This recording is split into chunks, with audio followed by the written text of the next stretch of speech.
You're hypermobile and your lower back always hurts. But there might be more that's causing your lower back to hurt than you think. This video is for you.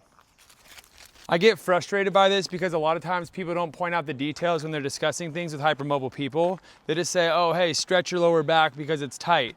And that's really not the case. That was so cute. There's so many reasons that lower backs get tight because there's so much that's around it. You have your glutes, you have your obliques, you have your lats, you have your abs, you have your hip flexors, you have your hamstrings, you have your quads. There's so much that goes into play for a lower back. And when you go to places and they're like, your lower back's tight, just stretch it. No.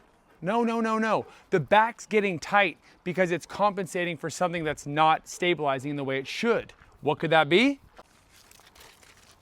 Let's talk about a position that people are in for long periods of time and often, and that's sitting. So I'm at a desk right now. So upper back's in flexion, which pulls on the erectors, which pulls at the low back. Then you have your hip flexors that connect to the anterior portion of your spine that pull your hips into an anterior pelvic tilt. Those get shortened when you're sitting. Then you have hamstrings. Hamstrings become in a shortened state, and those pull on your hips this way into a posterior pelvic tilt when those are tight. Now, let's say you have all three of these opposing forces acting on you at once. You have this, you have your hip flexors, and you have your hamstrings. Now, all of those things, when they're yanking, end up here because they're all trying to contribute to stabilize because you got the hamstrings pulling down this way, hip flexors pulling this way, and the back pulling this way. So you have all these forces, and what's in the middle of all those?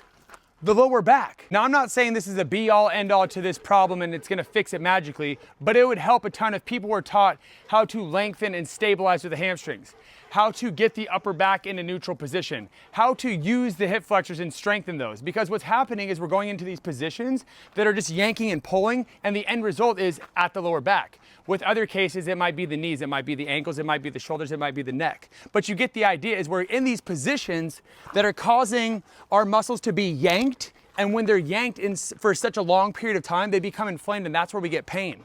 But if we know how to shorten and activate and stabilize, we can negate that.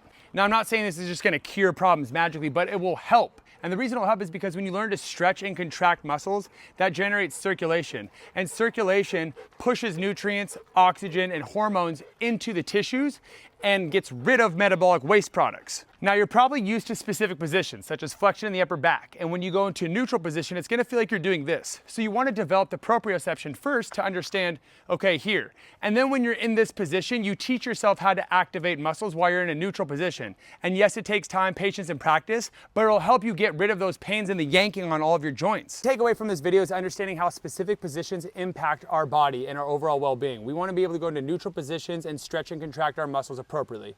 Hope this video is helpful. If you have any questions or comments, leave them down below. As always, thank you for